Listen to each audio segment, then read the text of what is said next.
स्वागत आहे तुमचं मोरेताईंच्या रेसिपी चॅनल मध्ये।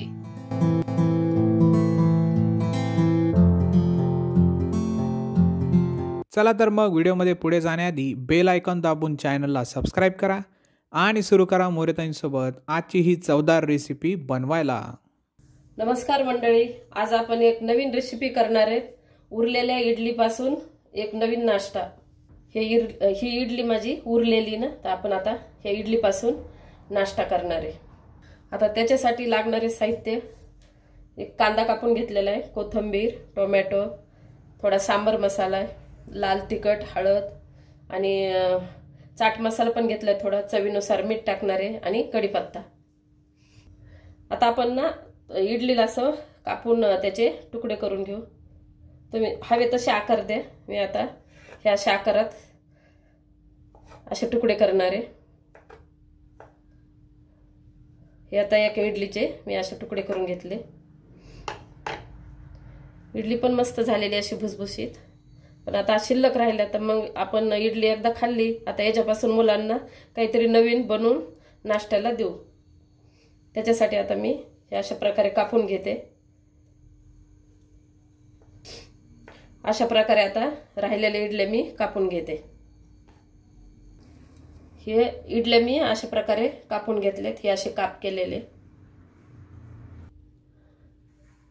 आता आपण गॅस पेटवून आता कढई गरम करायला ठेवलेली, तेल टाकलेले, तर तेल पण गरम झाले। आपण मोहरी टाकून घेऊ, थोडे जिरे पण टाकून घेऊ, कढीपत्ता टाकू,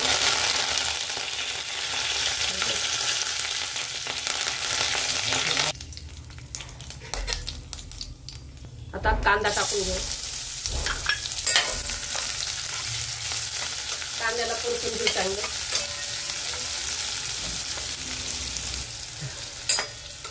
कांदा चांगला कलर बदलेपर्यंत आपल्याला परतून घ्यायचा आहे। नंतर आपण टोमॅटो टाकणार आहे।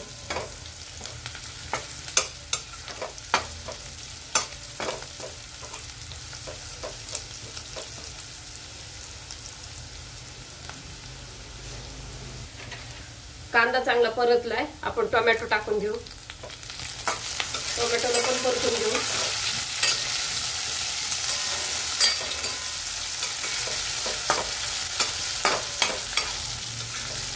टोमॅटो पण चांगला असा नरम झाला का तोपर्यंत आपल्याला परतून घ्यायचा आहे।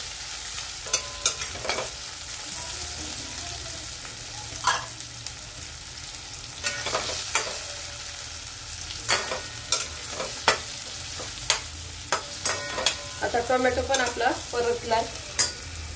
आपण आता लाल तिखट आणि थोडीशी हळद घेतलेली ते टाकून घेऊ। सांबर मसाला टाकून घेऊ, चाट मसाला टाकून घेऊ।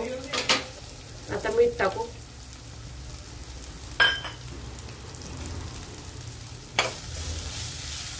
आता याला परतून घेऊ।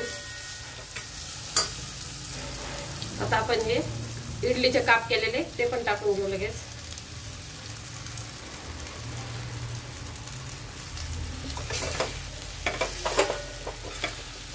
आता हे सगळे मसाला याला लागला पाहिजे असं परतून घ्यायचं आपल्याला।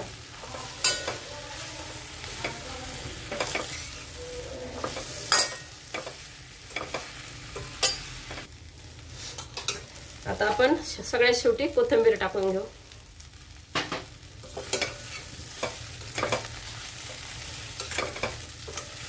शिळी इडली राहिली ना, थोडस नंतर खायला जीवावर येते ना, हे असं चटपटीत नाश्ता करून दिला तर आपल्याला पण आवडतं आणि मुलांना तर आवडणारच आहे, कारण हा नाश्ता एकदम चटपटीत आहे, छान लागतो। एकदा नक्की करा अशा पद्धतीनं। आता आपले पूर्ण मसाला मिक्स झालेला आहे, आता खाण्यासाठी तयार आहे।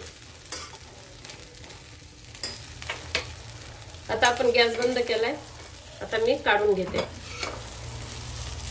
अशा प्रकारे उरलेल्या इडल्यापासून नाश्ता तयार आहे। एकदा नक्की ट्राय करा आणि कमेंट मध्ये कळवा।